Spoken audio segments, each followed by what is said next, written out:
Mayong adlaw kanatong tanan maigsoon. Sa atong pagpaminaw sa bisan unsang istorya, kinahanglan nato og pagpaningkamot nga ato masabtan ang kinasudlan, ang tumong sa maong istorya og atong hinumduman aron sa pag-abot sa atong kinabuhi dili ta masayop ug unsay atong desisyon, dili sahi sa atong nakatunan nga istorya. Desisyon ato kining katungdanan gikan sa atong napaminawan nga kamatuoran nga atong maipanginabuhi. Pag-abot sa kaluwasan mga igsoon, kinahanglang maminaw tag maayo sa maong mensahe sa pulong sa Dios. Sa maong pagwali sa pulong sa Dios kay sa pagpaminaw anha magagikan ang atong kaalam sa maong kasaysayan. O kita dunay kaalam makailan na kita sa Dios o sa tao unsay atong kahimtang makatuo ta nga kining atong gipaminawan tinuod gayud kay tungod pinaagi man sa maayong pagpaminaw sa kamatuoran. Unya pagkahuman ana ato nang isalig ang atong kinabuhi sa diha sa atong gituuhan tungod sa atong maayong pagpaminaw sa kamatuoran. Atong paminawan ang pulong ni Jesus karong adlaw. O hinaot pa nga atog yung sabton paningkamutan natong sabton og ato kining hinumduman aron dili kita masayop sa atong mga desisyon sa pagpanginabuhi sa atong kinabuhing Kristohanon. Ablihan nato ang atong mga balang kasulatan sa Mateo 7, versikulo 13 ngadto sa 14. Nagaingon na igsoon. Mateo 7, versikulo 13 ngadto sa 14. Nagaingon. Sumala pa sa pulong ni Jesus, nagaingon. Sumulod kamo agi sa pultahan nga masigpit. Kay dako ang pultahan og sangkad ang dalan nga padulong sa kapildihan. Og daghan ang nagasulod agi niini. Kay masigpit ang pultahan og hiktin ang dalan nga padulong sa kinabuhi. Og diutay ra ang mga nakatultol niini. Kini mao ang pulong ni Hesukristo nga ngay natong pagapaminawan karong buntaga. Magampo ta maigsoon. Salamat Ginoo nga ikaw makahatag kanamo og kahayag sa pagsabot sa imong pulong tungod sa gahom sa imong balang espiritu nga nagagabay kanamo ug bisan pa nagapuyo sa among sulod isip mga Kristohanon. Hinaot pa Lord nga dili kami masayop sa pagdesisyon, sa pagbuhat, sa pagtuman nining pulong nga amo karong mapaminawan. Salamat Lord mao kining among pag-ampo di lamang sa ngalan sa Ginoong Hesukristo. Amen. Now kining pulungan ni Hesukristo kay balo kita nga kini kalambigit didto sa iyang sermon sa buntod. Gikan sa Mateo 5 hangtod karon dinhi sa Mateo 7 kini usa lang ka mensahe, usa ka wali ni Hesukristo nga angay gyud paminawan sa mga taong ana-ana sa ginharian sa Dios. Kay sumala nining sermon sa buntod, kini nagtudlo si Jesus kung unsay pamatasan sa mga taong ana-ana sa ginharian sa Dios. Ana-ana sa ginharian sa Dios aron ikumpara sa kinabuhi sa kalibutan. Human niya itudlo ang maong mga pamatasan, gipakita niya ang duha ka pultahan o duha ka dalan nga maoy angay desisyonan sa mga taong anaa na sa sulod sa ginharian sa ilang pagpanginabuhi. O gisugo sila nga musulod sa masigpit nga pultahan o hiktin nga dalan sa kinabuhi. O kini alang sa mga magtotoo og dili nila sudlon ang pultahan nga dako og sangkad nga dalan sa kalibutan nga paingon sa kapildihan. Now pulong ni Jesus may igsoon atong suga ti atong mga tiilan og kahayag sa atong dalan. unsa ka importante ang pulong sa Dios alang kanato maigsuon kinanglang gyud nga kini atong pagapaminawan. So ang pagpaminaw sa pulong ni Jesus karon buntaga importante kaayong atong pirming paminawan tungod sa duha ka dakong hinungdan. Dunay duha ka dakong hinungdan nganong atong paminawan pag-ayo ang pulong ni Jesucristo. Nasumala sa atong gibasa nga Mateo 7 bersikulo 13 ngadto 14, primero aron kita maluwas gikan sa sangkad nga dalan. Kinahanglang kitang maminaw og maayo, pagsabot og maayo aron kita maluwas diha sa sangkad nga dalan. So unsa maning dako og sangkad nga dalan, dakong pultahan og sangkad nga dalan. Now kini mga igsuon, isip mga Kristohano na, kini mo'y kahimtang sa tanang taong niining kalibutan. Kining dakong pultahan og sangkad nga dalan. Nagaingon sa Roma 3:20, kaysa atubangan sa Dios walay tawo nga pagamatarungon pinaagi sa mga pagtuman sa kasuguan, kay pinaagi sa kasuguan nagaabot hinuon ang kahibalo may tungod sa sala. Og sa 23 nagaingon, sanglit nakasala man ang tanan og nakabsan sa himaya sa Dios. So ang tanang tao nakabsan sa himaya sa Dios. Mao kini ang mga tao anaa diha sa dako og sangkad nga dalan. Mga tao nga paingon sa kapildihan nganuman kay nagaingon ang Roma 6:23, o kay ang suhol gikan sa sala mao ang kamatayon. Apan ang walay bayad nga gasa gikan sa Dios mao ang kinabuhing dayon diha kang Kristo Jesus nga atong Ginoo. Kadtong mga taong nakabsan sa himaya sa Dios, sila makasasala og ilang gipamuhat ang ilang mga sala og ang maong suhol ning salaa mao ang kamatayon sa kapildihan. So mao kini ang dako og sangkad nga dalan. Sa unsang hitabo nga ang tao nahulog niining dalana mga igsoon. Ang Biblia ato pong atong tan-awon giunsa pag-interpret ni Pablo niining maong butanga sa Roma 5 bersikulo 12. Busa maingon nga ang sala misulod sa kalibutan pinaagi sa usa ka tawo. Pinaagi sa katawo. Og ang kamatayon misulod pinaagi sa sala. Og nga tungod niini ang kamatayon mikuyanap ngadto sa tanang mga tao sanglit ang tanang mga tao nakasala man. Nakasala og mga nagbuhat og sala. So naunsa nahug ang mga tao ang tibuok katawhan nining dalana tungod sa usa ka tawo sa pagsupil sa pagsuway sa usa ka tawo nga mao si Adan og sa tanan niyang kaliwatan. Dayon sa kaistorya nga ang bata nagsuwagit, baling suwagit niya nagdaggan paingon sa iyang amahan nga didto sa bukid, dito sa daruhan, nagdarong niyang amahan, tay, suwagit ng bata. Nakurat ang amahan, mihunong siya sa iyang pagdarong, mingon, unsa man anak, unsa nahitabo? Tay, ang atong kabaw nanganak. Ha? Nanganak? Unsa may anak? Ingon po nagbata, natural. Sa mas tatay, natural ang anak ni kabaw pod. Mausahay, wa makasabot ang tuyo sa amahan, unsa may anak, laki ba o badye. Pero igo pod ang tubag sa iyang anak, natural, ang anak, kabaw, sab.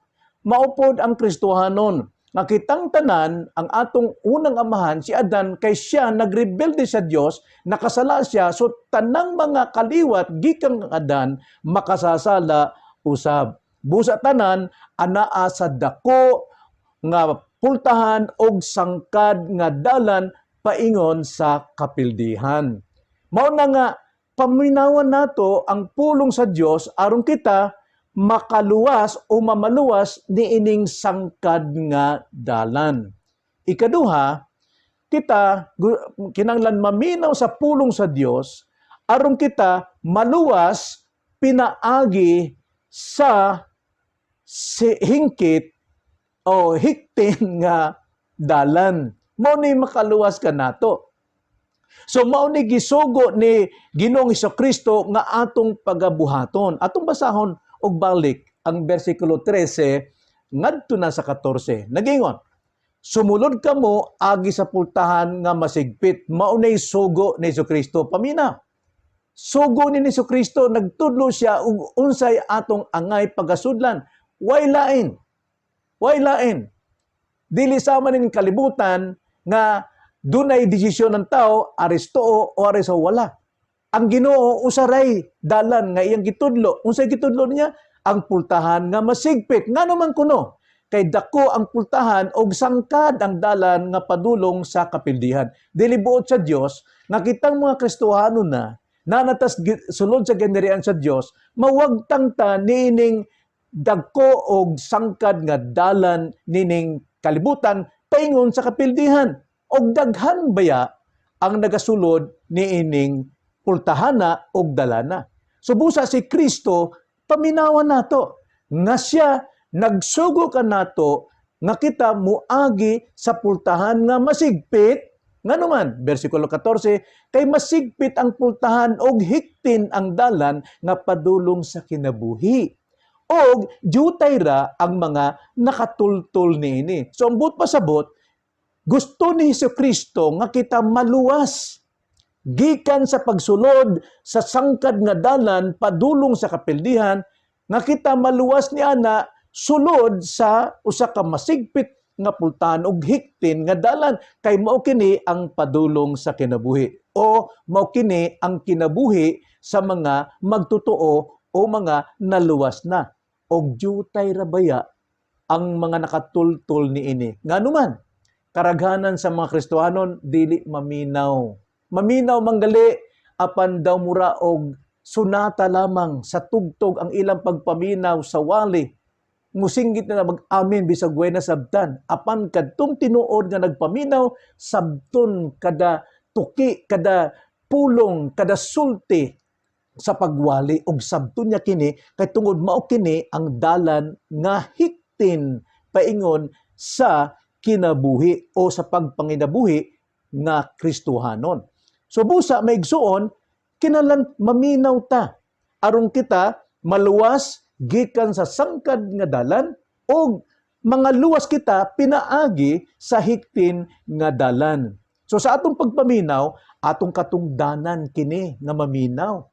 Panawag ni sa Dios nga maminaw ta. Kay sa pagpaminaw masabtan nato ang kamatuoran, di ba?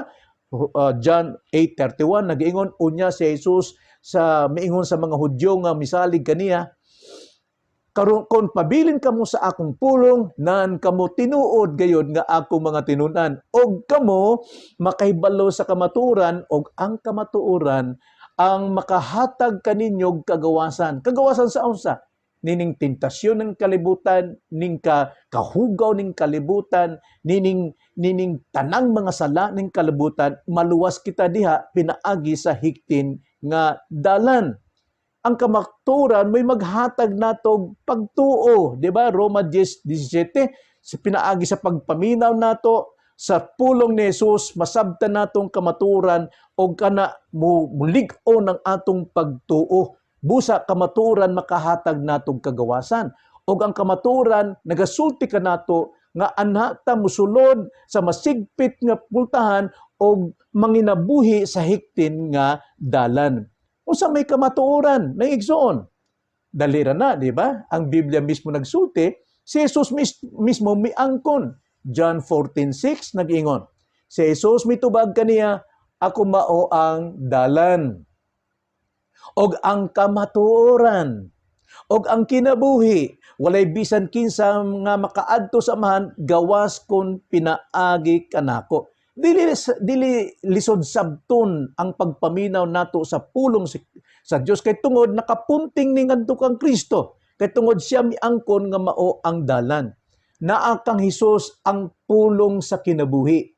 Ang pulong ni Jesus nga iwali usab sa mga magwawali kana dunay kinabuhi. Nganuman atong basahon ang sulti ni Jesus sa Juan 6:63 nagaingon, ang nagahatag og kinabuhi mao ang Espiritu, mingon si Jesus. Ang unod walay kapuslanan. no? Ang pagpaningkamot sa unod walay kapuslanan. Ang mga pulong nga akong gisulti kaninyo kini espiritu og kinabuhi. So busa sa atong pagpaminaw sa wali sa pulong ni Jesucristo, ang kinabuhi og ang espiritu atong madawat. Mauna nga kita mabag-og yod sa atong kinabuhi pinaagi sa atong pagpaminaw. Nganuman kay tungod si Jesus mao ang kamatuoran. Mao nga sang mga pagwali muhatag kinabuhi ang espiritu sa matag usa nga nagapaminaw, nga iyang gisabot, iyang yung hinuktukan og maayo ang buot pasabot sa espiritu nga nagsulti sa iyang mga salabutan o sa iyang kinabuhi. So kita, samtang kita diha nagapaminaw sa pulong nga atong gisabot, bisan paggianak na pag-usap pinaagi sa pulong, kita tagaan sa usap og pagsabot bilang mga bag-ong inanak sa Dios, di ba? James 1:18 nag-ingon sa iyang kaugalingong kabubuton sa Dios o sa Espiritu diha sa atong pagpaminaw sa pulong, iya kitang gipanganak pinaagi sa pulong sa kamaturan aron kita magahimong ingon sa mga pangunahang bunga sa iyang mga binuhat. Ug dugtong pa sa giingon ni Pedro, 1 Pedro 23, kamo gianak pag-usab dili sa binhi nga madunot ra, kundi dili sa binhi nga walay pagkadunot pinaagi sa buhi o nagapadayong pulong sa Dios. Nganong buhi ko ng pulong? Kaya ang pulong ni Jesus, espiritu man o magahatag kinabuhi sa mga nagapatalinhog kaniya na dunay pagsabot. So busa, ang hiktin nga dalan si Jesus. Anha ta mag-agi kaniya. Siya maong dalan, siyang kamatuoran, o siya ang kinabuhi. So busa, kining hiktin nga dalan, sumala sa atong teksto, Mateo 7:14, kay masigpit ang pultahan og hiktialan nga padulong sa kinabuhi og duty ang mga nakatultol ni mao kini sa Kristo ngatong gisaligan. Kining dalana kinabuhi og paingon pagyud sa kinabuhi. Apan duta ray nakatultol ni ini. Nganuman bisan pagkristohano na wala magtubo sa kaalam kang Kristo nganuman dili maminaw pag-ayo, dili niya sabton ang iyang gipaminawan kundi dili duna say kasuko sa nagwali og digali miingon siya nga siya na lang mo'y pirming giistoryahan, mo lang may pirming giigo sa maong pastor na igsoon. Kinanglan nga maminaw tagmaayo. Unya napay hinungdan nganong jutay ray nakatultol nini kay tungod jutay ray tinuod nga magwawali. Tingali ikaw usa ka sa magwawali. Nagitawag sa Dios apan nagdumili ka kay tungod nakatan-aw ka lang nagtutok ka lang sa imong kaugalingong kalipay, kay imong kaugalingong paghari sa imong kinabuhi. Daghan kaayo ang mga nangalaglag ng bunga hinog na, mga anihon hinog, nangahulog na sa lupa ngadto sa kapildian kay walay magawali. Manang kinanglan iampo nga usa ka ba sa gamiton sa Ginoo? Manang juta rin nakatultol niini. Mateo 9 bersikulo 37 ngadto 38, milantaw ang Ginoo sa tanang anihon sa trigo sa ilang kahumayan didto.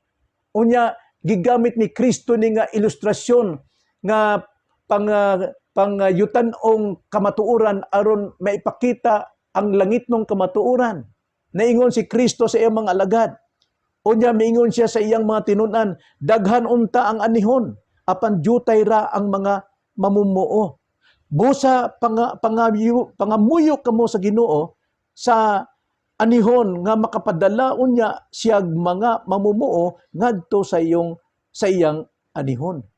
Daghan mga napildi nga matay nga wa gyud makadungog sa pulong sa Dios. Bisan pa siguro sa imong mga paryente, sa imong anak, sa imong mga apo, wala sila makadungog kay tungod tikom ang imong baba. Nahadlok ka nga gamiton sa Ginoo alang sa ilang kaluwasan. Apan ipangamuyo sa Dios nga ikaw mahimong usa sa mga mamumuo. Ikaw usa sa mga magwali sa pulong sa Dios. Og maminaw sila sa pulong ni Kristo nga espiritu og kinabuhi, espiritu nga magahatag og kinabuhi. Karon sa atong pagkahuman na igsoon, pagtapos nato. Kung Kristohanon ka na, haing dalana ka nagsubay. Didto pa sa halapad nga dalan, paingon sa kapildihan, o diha sa masigpit nga dalan, paingon sa kinabuhi. Ana ka lang bagihapon sa kalibutanong kalipay, kalibutang kalipay sa tanang kapistahan, sa tamang mga duwa na ang imong kalipay, na ang imong kinabuhi diha. Timan ang gisulti ni Santiago sa iyang pulong, kung kinsa tong makipag-amigo sa kalibutan, unsay may tabo? Santiago 4:4, nagaingon, mga maluibon, wala ba kamo masayod nga ang pakighigalaay uban sa kalibutan maoy pakig-away batok sa Dios? Busa bisan kinsa nga buot mahigala sa kalibutan magahimo sa iyang kaugalingon nga kaaway sa Dios.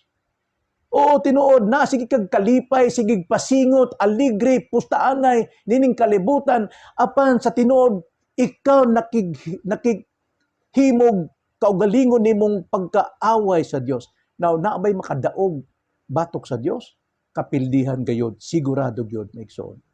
So, unsay gisulti, unsay pulo ni Jesus sa mga taong anaa sa ginarihan sa Dios, atong balikon maigsoon ang Mateo 5. Kay tungod mao man ni iyang gisulti unsay mga kinaiya angay nga makita sa mga taong anaa sa ginarihan sa Dios. Bersikulo 6, unsay nagasulti? Mingon si Ginoong Kristo, bulahan ang mga gigutom o giuhaw, no? Gigutom, bulahan ko no, kinsay bulahan may igsoon? Sa versikulo 3 pala, bulahan ang mga kabos sa espiritu kay ila ang ginarian sa langit. But pasabot, kabos sa espiritu, wala siya mag-agad dining kalibutan, kundi ang iyang pagkamaybsanon. Versikulo 4, unsay giingon? Bulahan ang mga magasalubon kay sila palipayon. Masalubon sa unsa? Nining kalibutan dili mapasalubon masalubon masalubon sa iyang sala. Dili kaingon sa nining lihok ng kalibutan. Malipay ta ning kalibutan magkinabuhi apan magmasalubon kita diha sa mga sala kay kana mao giingon ni Kristo bulahan. Diya sa 5, bulahan ang mga maaghop kay sila magapanunod sa yuta. Maaghop sabot humble. Versikulo 6, bulahan ang mga gigutom o giuhaw sa pagkamatarong kay sila pagabusgon. Asa man gikan ang pagkamatarong? Gikan sa pulong sa Dios, sa pagpanginabuhi diha sa pulong sa Dios. Versikulo 7, bulahan ang mga maluluyon kay magadawat sila kaluoy sa Dios. Versikulo 8, bulahan ang mga maputli o kasing-kasing kay makita sila sa Dios. Gusto ka bang makakita sa Dios? Kinahanglan ipanginabuhi nimo kining anaa sa sulod sa ganirian. Ayaw pagsulod diha sa dakong dalan og lapad nga pultahan, kundili musulod ka sa masigpit nga dalan og hiktin kay nga dalan kay tungod mao kini ang kinabuhi, mao kini ang dalan paingon sa kinabuhi. So, igsuon, haing karaman karon, paminaw og maayo sa pulong sa Dios kay mao ni sinugdanan sa imong pagbarog og pagpakaligon. Mag-ampo ta maigsuon. Salamat Ginoo sa imong pulong. Pagkasayon, Lord, sabton, o pagkasayon, tumanon. Hinaot pa, na dili lang kami nagapaminaw sa imong pulong gagiwali, kundi andam ang among kasing-kasing sa pagtuman o pagpanginabuhi niini. Kini among pag-ampo, diha lamang sa ngalan sa Ginoong Kristo. Amen.